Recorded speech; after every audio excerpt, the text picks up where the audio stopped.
Before we dive deeper into this story, I have one small request. Please subscribe, drop a like, comment, and hit that hype button to boost this channel so more people can discover these incredible stories. How did one night of harmless flirting with my husband's best friend at a dinner party turn into divorce papers served at my workplace before breakfast? I thought letting Brett put his arm around me, laughing at his jokes while my husband watched in silence, was just innocent fun. Proof that I wasn't the boring housewife everyone thought I was. But by the time I woke up the next morning, my husband had already filed everything, frozen our accounts, and taken our son to his mother's house. The evidence he'd been quietly gathering for months destroyed me in front of my entire office, and I never saw it coming. The kitchen smelled like garlic and rosemary. I was arranging bruschetta on a ceramic platter when Ethan walked in holding his phone. He asked if Brett had been texting me a lot lately. I laughed and said we were just friends. He said Brett texted me more than he texted him. I told Ethan he was being ridiculous. He leaned against the counter and said he felt uncomfortable with how much time I spent talking to Brett. I asked if he was serious. He said he was. I told him he was acting jealous. He said he was not jealous. He just thought there should be boundaries. I said boundaries were just another word for control. I picked up the platter and walked past him into the living room. Our house was small, but I had decorated it carefully. Everything was in shades of grey and white. Minimalist, grown up. Sometimes I felt like the house was more interesting than I was.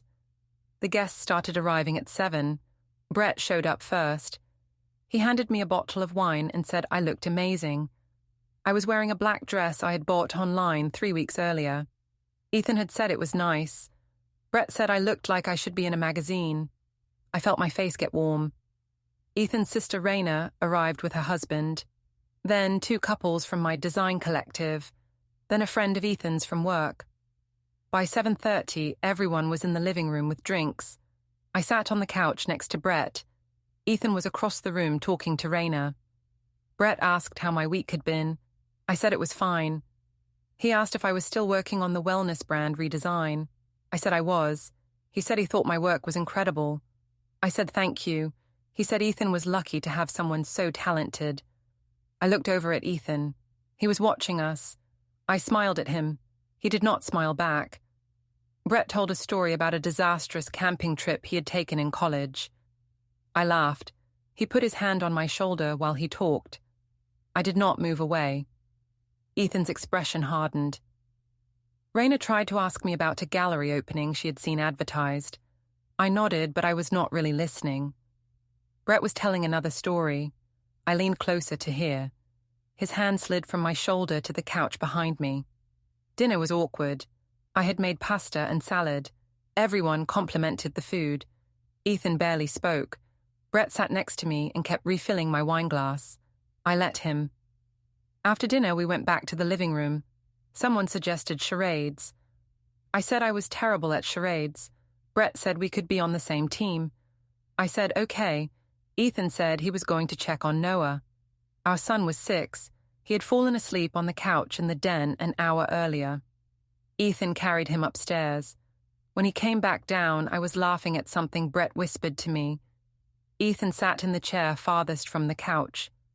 The party ended around 11. Brett was the last to leave. He hugged me goodbye. His arm stayed around me a second too long. He said we should hang out more. I said that would be nice. Ethan was standing in the doorway watching. After everyone left, I started cleaning up. Ethan stayed in the living room. His phone was on the coffee table.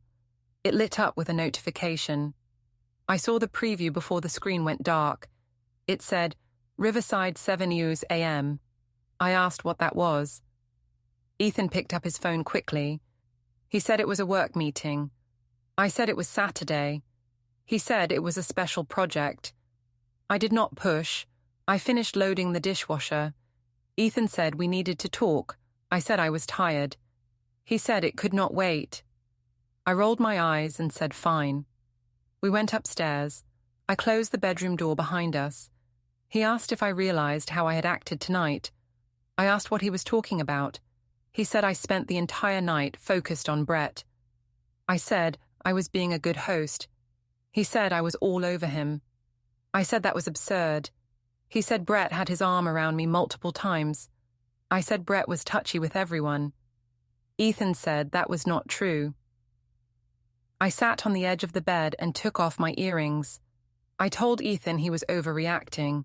He said I made him feel invisible. I said that was dramatic. He asked if I had feelings for Brett. I looked at him like he was crazy. I said no. He asked why I was all over Brett then. I said I was not all over anyone. He asked if I understood that our guest noticed. I said noticed what? He said noticed me ignoring my husband to flirt with his best friend. I told him he was being paranoid. He said Raina pulled him aside and asked if we were okay. I said Raina was always inserting herself into things. He sat on his side of the bed with his back to me. He said he did not know how to get through to me.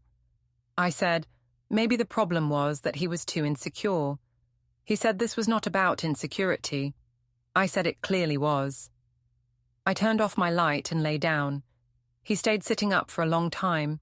I pretended to fall asleep. Eventually, he turned off his light too. I thought about Brett's hand on my shoulder. I thought about the way he looked at me. I thought about how Ethan never looked at me that way anymore. I told myself Ethan was wrong. I told myself I had done nothing inappropriate. I told myself he was just jealous because other men found me attractive. I fell asleep feeling justified. That was my first mistake.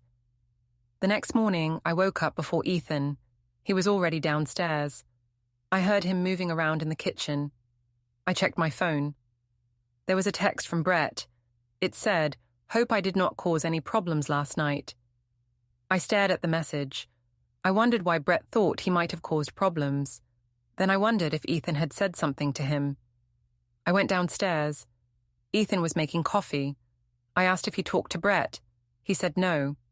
I asked if he was planning to. He said he did not know. I told him not to make things weird. He turned and looked at me. He asked if I thought he was the one making things weird. I said I thought he was overreacting to a normal social interaction. He said there was nothing normal about the way I acted last night. I poured myself coffee and did not respond. He said we needed to talk about boundaries. I said I did not need him to tell me how to behave. He said he was not trying to control me. I said that was exactly what he was trying to do. He left for the gym without saying goodbye. I texted Juliet and asked if she was free for lunch. She said yes. Juliet and I met at a co-working cafe downtown. She was a photographer and worked from home most of the time. She was also the only person I knew who would automatically take my side. I told her Ethan lost it after the dinner party. She asked what happened. I said Ethan accused me of flirting with Brett. She asked if I was. I said no. I said I was just being friendly. She said Ethan sounded controlling. I agreed. I said Ethan had always been a little possessive, but it was getting worse. She asked if I had thought about couples therapy. I said Ethan would never agree. She said that was telling. I told her Ethan did not like me having male friends. This was not true. Ethan had never said that, but it sounded true when I said it out loud. Juliet's face shifted into sympathy. She said I deserved better. I felt validated. I felt understood. I felt like I was the victim. That night, Ethan and I barely spoke. He made dinner. I ate in front of the TV. Noah asked why we were not eating together. I said Mommy and Daddy were just busy. He looked at me with big worried eyes. Later, I was in the bedroom scrolling my phone when Ethan walked in. He picked up my phone from the nightstand. There was a text notification from Brett on the screen. Ethan read it. I snatched the phone away. I told him he had no right to look at my phone. He said the notification was right there. I said he was invading my privacy. He asked why Brett was apologizing. I said it was none of his business. He asked if I was texting Brett. I said occasionally. He asked how often. I said I did not keep track. He asked to see the messages. I said absolutely not. He said I was being defensive. I said I was protecting my privacy. He said I had nothing to hide if the texts were innocent. I said that was manipulative logic. He said I was deflecting. I went to the guest room and slept there. In the morning, I heard Ethan getting ready for work. I stayed in bed until he left. I told myself he was being unreasonable. I told myself I was allowed to have friends. I told myself he was trying to isolate me. I did not think about the fact that I was lying to him. I did not think about the fact that I was prioritizing Brett's attention over my husband's feelings. I did not think about the fact that I was rewriting reality to make myself the victim. I just thought about how unfair Ethan was being. That was easier. Saturday afternoon, I took Noah to the park. It was warm and sunny. The playground was crowded with families. Noah ran to the swings. I sat on a bench and checked my phone. I texted Brett and asked what he was doing. He said he was out for a run. I asked where. He said the trail near the park. I said I was at the park with Noah. He said maybe he would stop by. 10 minutes later, Brett jogged up. He was wearing running shorts and a tank top. His hair was damp with sweat. He smiled and waved. I waved back. He sat on the bench next to me. He asked how I was. I said I was okay. He asked if things were better with Ethan. I said not really. He said he felt bad about the dinner party. I told him it was not his fault.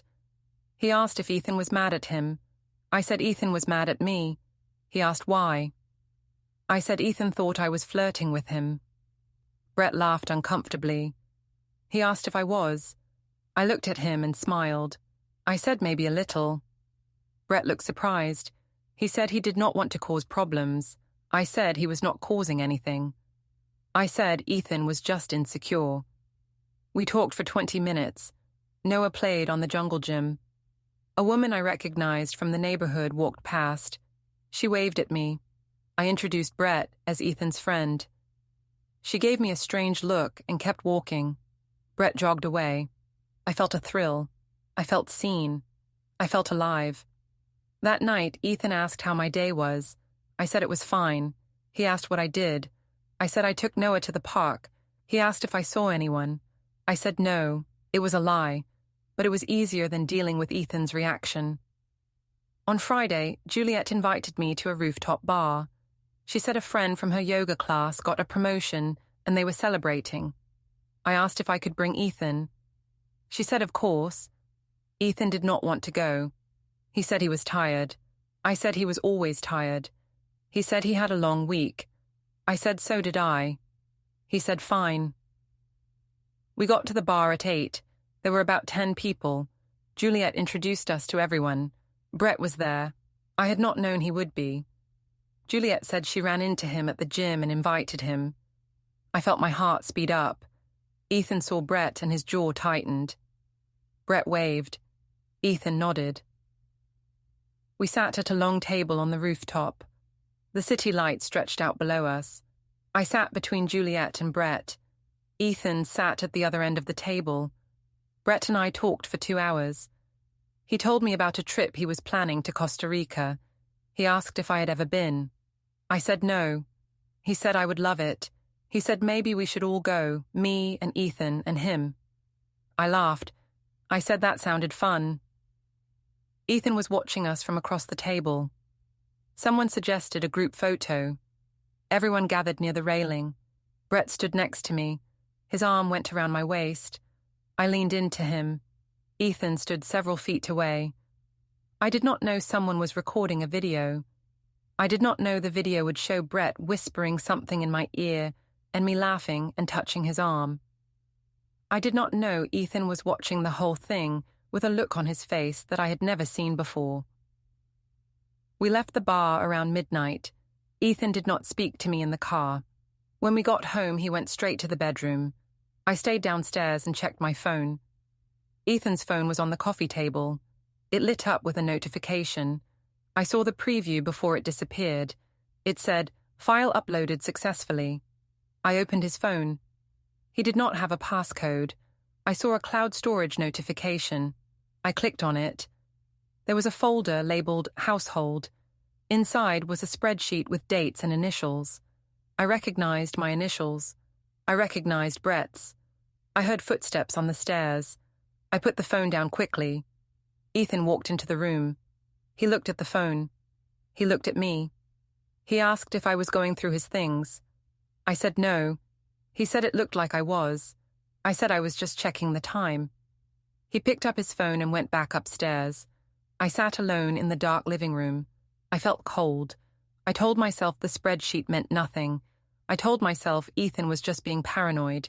I told myself I had nothing to worry about. But I did worry. I worried all night. Sunday was Linda's birthday. She wanted the whole family to have lunch together at a restaurant downtown. Ethan said we had to go. I said I did not want to. He said it was his mother's birthday. I said his family did not like me. He said that was not true. I said it was. We went. The restaurant had a private room in the back. When we walked in, everyone was already there. Linda, Raina and her husband, Ethan's uncle and aunt, my brother Marcus, my parents Greg and Paula.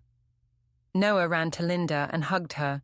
She kissed the top of his head and told him he was getting so big. I sat between Marcus and Paula. Ethan sat across from me with Raina. The table was long and covered with a white cloth. There were flowers in the center. Linda stood and thanked everyone for coming. Then she looked directly at me. She asked if I was happy in my marriage. The table went silent. I felt everyone staring. I said of course I was happy. Linda said she did not believe me. She said she had heard I was spending a lot of time with Brett. I said Brett was Ethan's friend. Linda said that was not what it looked like. I asked what she meant. She said a neighbor saw me at the park with Brett, and it looked inappropriate. Marcus shifted uncomfortably. Paula looked down at her plate. I said people see what they want to see. Linda said she saw the video from the rooftop bar. I felt my stomach drop. I asked what video. Linda said Raina showed it to her. Raina pulled out her phone. She played the video. It was 30 seconds long. Brett's arm around my waist, me leaning into him whispering in my ear, me laughing and touching his arm. Ethan standing apart looking devastated. I said it was not what it looked like. Linda asked what it looked like then. I said we were just taking a photo. Raina said it was a video, not a photo. I said it was taken out of context. Ethan spoke for the first time. He said there was no context that made it okay. I told him not to start. He said I humiliated him in front of everyone. I said he was being dramatic. Linda said I owed Ethan an apology. I said I did not owe anyone anything. Marcus said I should calm down. I told Marcus to stay out of it. Paula said I should listen. I said no one was listening to me. Noah started crying. I picked him up and said we were leaving. Ethan said Noah was staying. I said Noah was my son. Ethan said Noah was his son too. I looked at Noah. He looked scared. I put him down. I walked out. I heard Paula call my name, but I did not turn around. I drove home and sat in the driveway for an hour. I did not want to go inside. I did not want to face Ethan. When he finally came home with Noah, it was almost dark. I was in the kitchen. He walked past me without speaking. He took Noah upstairs and put him to bed. Then he went to the garage. I followed him. He was loading boxes into his car. The boxes were labeled books, clothes, files. I asked what he was doing. He said he was staying at his mother's for a while. I said he could not just leave. He said he could. I asked what about Noah. He said Noah would stay with him. I said I had a right to my son. He said we would figure it out.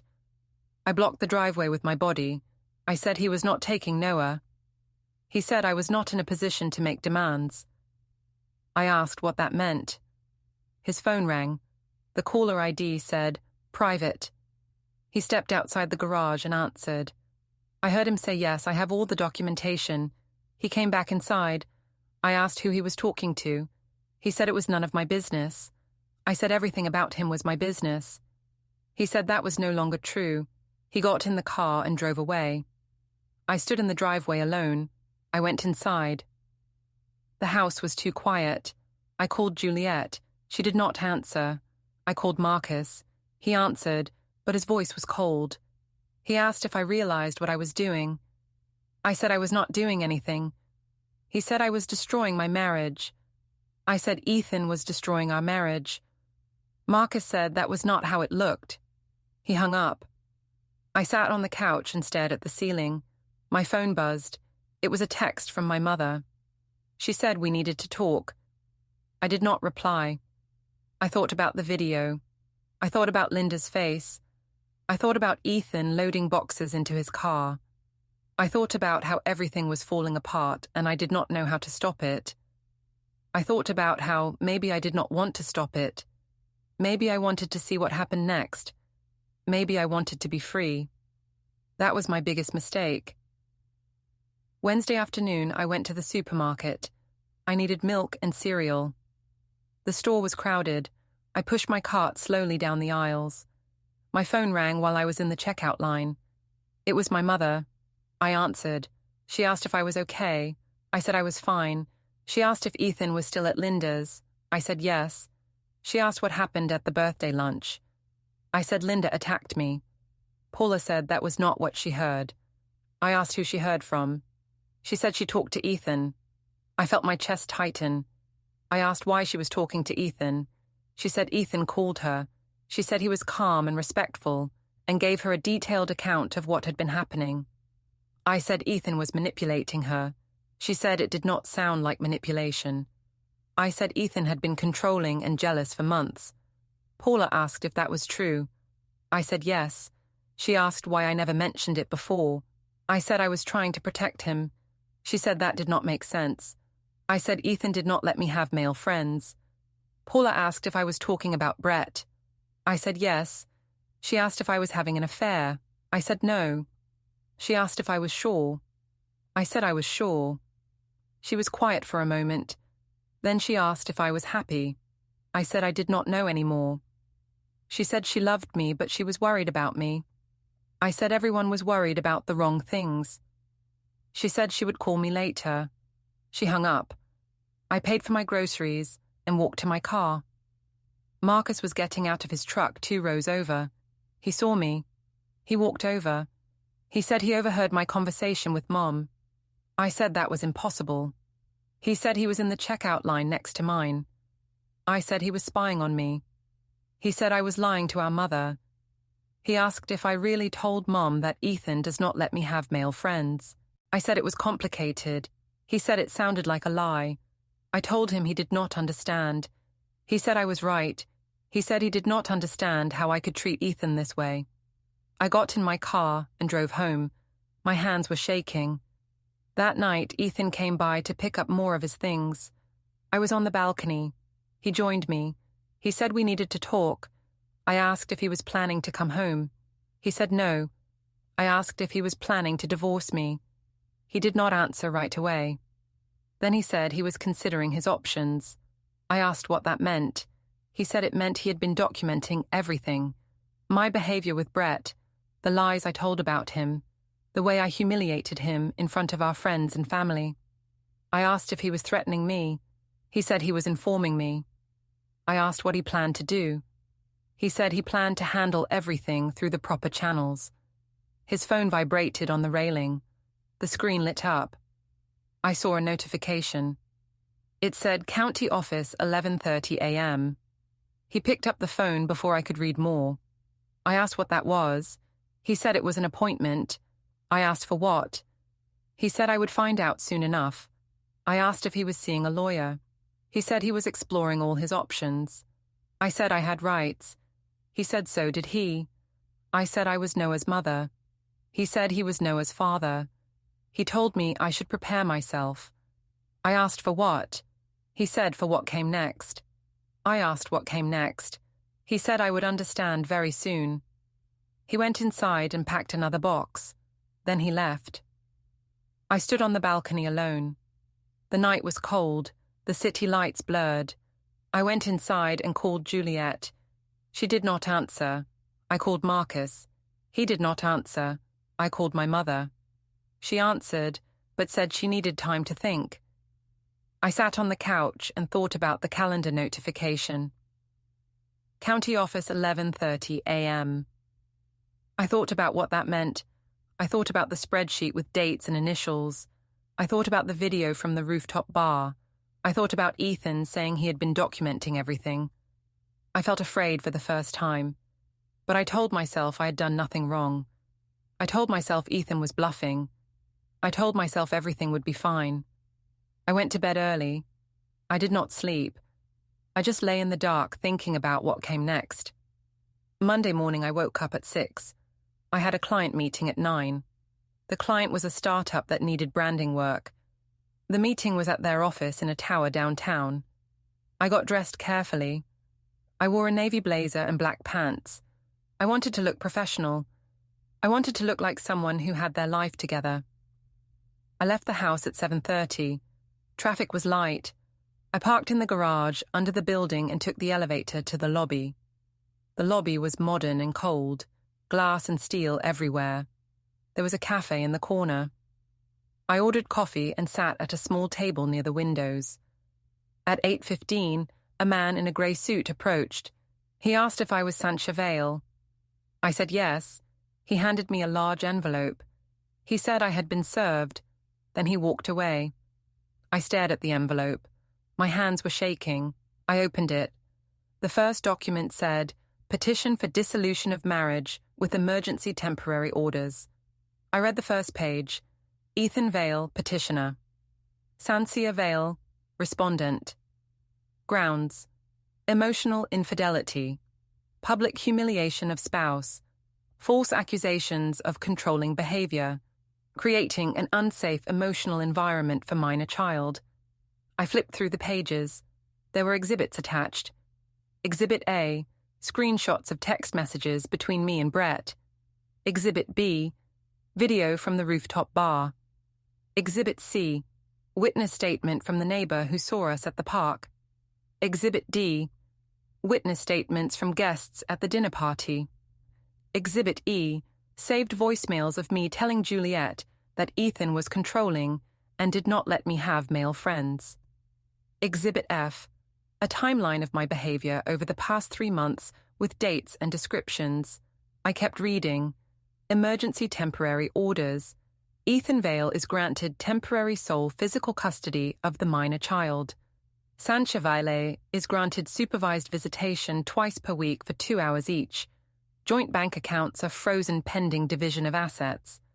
Sancia Vale is prohibited from contacting Brett Carver. I looked up. 2 women I recognized from the design collective were standing near the elevator bank. They were staring at me. One looked away. The other kept staring. My phone rang. It was my mother. I answered. She was crying. She asked if it was true that I lied about Ethan being controlling. I tried to speak, but no words came out. She said Ethan's lawyer sent her a copy of the filing as required by custody notification rules. She said she read the exhibits. She said she could not believe I lied to her. I told her it was not what it looked like. She said it looked exactly like what it was. She hung up. I looked back at the papers. There was a section about supervised visitation. The supervisor's name and contact information were listed. The first session was scheduled for Wednesday at 4. I heard footsteps. I looked up. My client was walking across the lobby. He saw me sitting with papers spread around me. He asked if everything was okay. I could not answer. A second man approached. He handed me another envelope. He said this was a notice of deposition. He said Ethan's attorney intended to call several witnesses, including Brett Carver, Juliet Ramos, Marcus Torres, and the neighbor from the park. He said the dates and times were listed inside. Then he walked away. I sat on the bench. People walked past me. Everyone was going somewhere. Everyone had a purpose. I had nothing. My phone buzzed. It was a text from Brett. It said Ethan's lawyer contacted me. I told them the truth. I'm sorry. I stared at the message. I thought about what the truth meant. I thought about the video. I thought about the text messages.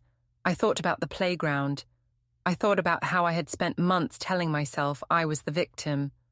I thought about how I had told everyone Ethan was controlling. I thought about how I had humiliated him in front of our friends and family. I thought about how I had lied, over and over and over. I looked up. The elevator doors opened. Raina stepped out carrying a leather portfolio. She walked to the building directory. She checked an office number. Then she walked toward the elevator bank. She saw me. Our eyes met. She did not smile. She just looked at me for a long moment. Then she got on the elevator. I realized Ethan's entire family was unified. They had all seen the evidence. They all knew the truth. My phone rang. It was Juliet. I answered. She said she got a call from a lawyer. She asked what was happening. I tried to explain. She said she could not be involved. She said she had to protect herself. She hung up. I sat alone in the lobby. The coffee in front of me had gone cold. The papers were spread across the table. I thought about Noah. I thought about how I would only see him twice a week for 2 hours. I thought about how a stranger would supervise our visits. I thought about the frozen bank accounts. I thought about how I had no access to money. The motel room smelled of bleach and old carpet, the kind of scent that clings to your skin no matter how many times you wash. The Sally lay on the sagging mattress, the springs digging into her back like tiny accusations. The television flickered with a late-night infomercial, volume muted, casting blue shadows across the peeling wallpaper. She hadn't turned it on for entertainment. She just needed the light. Darkness felt too honest. Her phone sat face down on the nightstand, screen cracked from when she'd thrown it against the dashboard earlier. She hadn't checked it since Piper's voicemail. "I can't do this right now, Tess. I have my own kids to think about." The words looped in her head, colder than the air conditioning rattling in the window. She sat up, legs dangling over the edge of the bed, bare feet on the gritty floor. The papers were spread across the desk like autopsy photos. Exhibit A, the Halloween party, her in the witch costume, Brett's hand low on her waist. Exhibit B, the rooftop bar, lips pressed to his neck while Ethan was home with Noah's fever. Exhibit C, the texts. "He'll never know," she'd written. "You make me feel alive." Exhibit D, the Facebook comments she'd deleted too late, the ones where she'd called Ethan emotionally abusive in a mum's group. Exhibit E, the community meeting video, her voice shrill, accusing him of neglecting Noah while she'd been at Brett's apartment. She picked up the witness statement from Mrs. Lang across the street. "I saw Ms. Frost leave the house at 11:47 p.m. on November 2nd. Mr. Frost was putting Noah to bed. She returned at 3:12 a.m. The timestamp burned. She remembered that night. Brett's couch, the wine, the way she'd laughed when he said, "Your husband's a ghost. You deserve better." Her chest tightened. She stood, paced the 3 steps to the bathroom, splashed water on her face. The mirror showed a stranger, eyes swollen, lipstick smudged into bruise-colored streaks. She looked like someone who'd been in a fight and lost. Back on the bed, she opened her laptop. The attorney's website loaded slowly on the motel Wi-Fi. Compassionate representation in complex custody disputes. She clicked Schedule Consultation and filled out the form with shaking fingers. Name, Thessaly Frost. Reason, Emergency Custody Defense. She hesitated over the message box, then typed, "I lied. A lot. I need help proving I can still be a mother." She hit send before she could delete it. The reply came within minutes. "Available tomorrow, 9 a.m. Bring all documents. Coffee's on us." She stared at the screen. Coffee, like this was a job interview. Her phone buzzed. Unknown number. She almost ignored it, but the area code was local. She answered. "Thessaly?" A woman's voice, familiar but strained. "It's Claire, from the lobby." Owen's lawyer. Her stomach dropped. "I'm not supposed to contact you directly," Claire continued, "but Owen asked me to pass something along, off the record." Thessaly gripped the phone. "What?" "A photo. Noah drew it today. He asked if you were coming to his parent-teacher conference Thursday." Silence stretched. Thessaly's throat closed. Claire sighed. He's confused, Thessaly. He doesn't understand why you're not home. Owen didn't tell him about the papers. He just said you're staying with a friend. Thessaly pressed her fist to her mouth. Can I see the drawing? I'll text it, but this doesn't change anything legally. You still need your own counsel. The photo arrived. A crayon sketch of a house with 3 stick figures. One with yellow hair labelled Mommy. One with brown hair labelled Daddy. One small one labelled Me. A red sun overhead, smiling. Underneath, in Noah's wobbly print, when is Mommy coming home? She zoomed in until the pixels blurred. The yellow-haired figure had a smile, but the arms were short, like they couldn't reach. She typed back, Tell him I love him. I'm trying. Claire didn't respond. Thessaly opened a new document on her laptop. Untitled. She stared at the blinking cursor, then began to type. To Noah, I used to think love was a feeling, like butterflies or fireworks. I chased it everywhere but home. I told myself your dad was the problem because he didn't make me feel special anymore. I was wrong. Love isn't a feeling, it's a choice. Every day. To show up, to listen, to stay. I didn't choose you enough. I'm sorry. I can't promise I'll fix everything, but I'm going to try. Starting with telling the truth. All of it. Even the parts that make me look like a monster. You deserve a mom who fights for you, not from you. She saved it as letter-to-Noah.docs and closed the laptop. The clock read 2:17 a.m. She hadn't eaten since yesterday's courthouse vending machine chips. Her stomach growled, but the thought of food made her nauseous. She opened the mini-fridge anyway. 2 tiny bottles of vodka, a Snickers, a half-eaten bag of pretzels. She took the pretzels, ate 3, then threw the bag across the room. Her phone buzzed again. This time, a text from her mother. Your father and I are praying. We love you, but we can't have Noah here if there's a no-contact order. I'm sorry. She stared at the message until the screen went dark. She opened the camera app, switched to selfie mode. The image stared back, hollow eyes, tangled hair, a face she barely recognized. She pressed record. Hi, Noah, it's Mommy. Her voice cracked. I know you might not see this for a long time. Maybe not until you're older. But I want you to know I'm sorry. I made bad choices. I hurt Daddy. I hurt you. I thought I was making myself happy, but I was just breaking everything. She swallowed. I'm going to get help, real help, not excuses. I'm going to learn how to be the mom you deserve, even if it takes years. Even if you hate me for a while. I'll keep showing up. She stopped the recording, saved it to a private folder labeled For Noah, open on 18th birthday. Then she opened her banking app. Joint account, frozen. Her personal savings, $2,147.62. Credit card, maxed. She transferred $500 to a new account she'd opened online, titled Noah's Future. She set up a recurring $50 monthly deposit. It wasn't much, but it was a start. She found a therapy directory, filtered for betrayal trauma and parenting after infidelity. Bookmarked 3 names, emailed all of them. Urgent, available mornings before work. The room felt smaller now, the walls pressing in. She opened the curtains. The parking lot was empty, except for a flickering streetlight and a stray cat picking through a dumpster. She watched it for a long time, the way it moved with purpose, unashamed. She grabbed her keys, slipped on her shoes, and walked outside.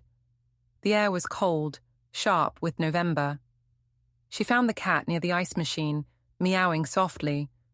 She crouched, held out her hand. It sniffed, then rubbed against her fingers. Hey, little one, she whispered. You lost too. The cat purred. She scooped it up, carried it to her room. It curled on the second pillow like it belonged there. She named it Ash. She lay beside it, hand on its warm fur, and for the first time in weeks, slept. Morning came grey and quiet. She showered, dressed in yesterday's clothes, and drove to the attorney's office. The receptionist handed her coffee in a real mug, not styrofoam. The lawyer, a woman with kind eyes and a steel voice, listened without judgment as Thessaly laid out the papers, the texts, the lies. "I don't want to fight dirty," Thessaly said. "I just want to see my son. Supervised, if that's what it takes. I'll take the parenting classes. The therapy. Whatever the judge wants." The lawyer nodded. "We start with accountability. You own every mistake. Then we build a plan. Stability, consistency, proof you're safe for Noah." Thessaly signed the retainer agreement with a pen that didn't skip. Back in the car, she opened her phone. One new voicemail. "Owen." She pressed play, hands trembling. "Thessaly." His voice was flat, exhausted. "Noah asked for you again this morning. He wanted to know if you're sick. I told him you're working on getting better. He drew another picture. It's just you and him this time. No house, no me." A pause. "The supervisor's name is Marlene. First visit is Saturday, 10 a.m. at the library. Bring a book he likes." The message ended. She sat in the parking lot and cried, not the dramatic sobs of yesterday, but quiet, steady tears that felt like letting go. Saturday, 3 days. She drove to Target, bought a copy of Where the Wild Things Are, a new outfit that wasn't wrinkled, and a small teddy bear with a red bow. She wrote on the tag, "For Noah. Love, Mommy." She stopped at a print shop, made color copies of the crayon drawing from Claire. One for her wallet, one for the dashboard, one for the motel mirror. Back in the room, Ash greeted her with a meow. She fed it pretzels and water from a coffee cup. She opened her laptop, started a new document. Relapse prevention plan. Bullet points. No contact with Brett. Block. Delete. Done. Therapy twice weekly. Journal daily. One truth, one gratitude.